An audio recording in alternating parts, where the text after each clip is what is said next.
শবে বরাতের রাতে সর্বপ্রথম যে কাজ থেকে আপনাকে বাঁচতে হবে, হালুয়া রুটি খাওয়া যাবে না।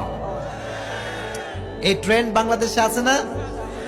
আইরি বাপরে, জামাই টামাই দাওয়াতে আজকাল লোকজন জামাই দাওয়াত দিয়ে রুটি খাওয়ায়, হালুয়া খাওয়ায়। এটার সঙ্গে হাদিসের কোনো সম্পর্ক নাই, চিল্লায় কোন ঠিক না? সম্পূর্ণ বেদাত, এটা আপনারা করবেন না। নাম্বার 1। নাম্বার 2, শবে বরাতকে উপলক্ষ করে কবরস্থানে আগরবাতি, লাল বাতি, মোমবাতি জ্বালানো যাবে না, ঠিক কিনা বলেন প্রিয় ভাইরা? আমি আমার বাসার পাশে দেখি কবরস্থানে বাপ রে বাপ, লাইট টাইট দিয়ে আগরবাতি, মোমবাতি, কি যে ডিম লাইট জ্বালায়, মনে হয় বিয়ের সময় হয়ে গিয়েছে। এই বেদাত বাংলাদেশে আছে না নাই?